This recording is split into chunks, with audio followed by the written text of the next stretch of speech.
Hello friends, আজি আমি discuss কৰিম মুখ্যমন্ত্ৰী সুলভ ইন্ধন আঁচনি।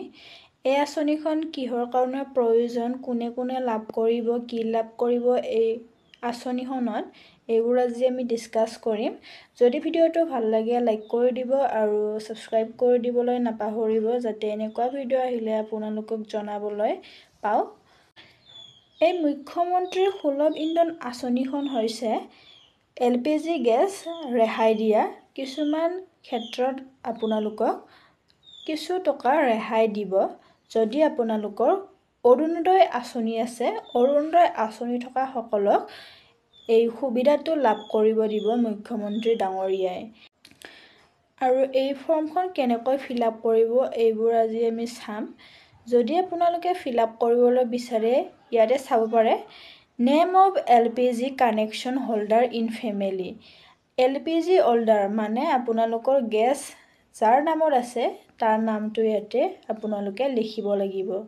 আৰু যাৰ নামত আছে তাৰ ফাদাৰৰ নেমটো দিলে হ'ব বা স্পাউচৰ নাম যেনে পতি পত্নী যিকোনো এটা নাম ইয়াতে দিলে হ'ব। যদি পতিৰ নামত আছে পত্নীৰ নাম দিলেও হ'ব আৰু পত্নীৰ নামত থাকিলে পতিৰ নামটো দিলেও হ'ব। আৰু LPG connection ID. LPG connection ID য'ত LPG পাছবুকত থাকিব এই আইডিটো ইয়াতে আপোনালোকে ফিল আপ কৰি দিব লাগিব। আৰু আধাৰ নাম্বাৰ দিব লাগিব, যাৰ নামত আছে গেছটো তাৰ আধাৰ নাম্বাৰটো ইয়াতে ফিল আপ কৰি দিব লাগিব। ইয়াতে NFSA ration card number. Orunodoi আঁচনি যাৰ আছে তেখেতসকলৰ তাত ৰেচন কাৰ্ড থাকিবই আৰু ৰেচন কাৰ্ডত এটা নাম্বাৰ পায় NFSA নাম্বাৰ বুলি ইয়াতে আপোনালোকে ফিল আপ কৰি দিব লাগিব। ৰেজিষ্টাৰ্ড মোবাইল নাম্বাৰটো লাগিব। গেছ যোনটো গেছৰ লগত লিংক আছে মোবাইল নাম্বাৰটো সেইটোহে দিবলৈ চেষ্টা কৰিব।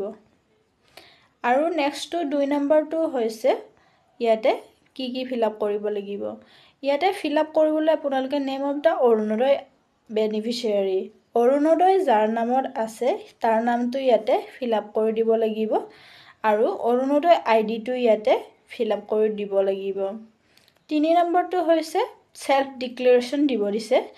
ইয়াতে একো কৰিব নালাগে, অকল এই বক্সত আপোনালোকে টিক মাৰ্ক এটা দি দিলে হৈ যাব। তাৰ পিছত ইয়াতে নেক্সটটো প্ৰসেস আছে সিগনেচাৰ অফ অৰুণোদয় এপ্লিকেণ্ট। ইয়াতে যাৰ নামত অৰুণোদয় আছে তাৰ নামটো ইয়াতে সহি কৰি দিব লাগিব। ইয়াতে আপোনাৰ নামটো বহাই দিব। তাৰ পিছত signature of applicant having LPG connection. যাৰ নামত গেছ কানেকশ্যন আছে তাৰ নামটো ইয়াতে লিখি দিব। যদি সেম নাম হয় সেম গৰাকীৰ তাতে একেলগে আছে তেতিয়াহ'লে সেম নামটো দুটাতে বহাই দিব লাগিব। এইখিনি আছিলে কেনেকৈ লাভ কৰিব পাৰিব এই আঁচনিখন আৰু কেনেকৈ ফিল আপ কৰিব লাগিব।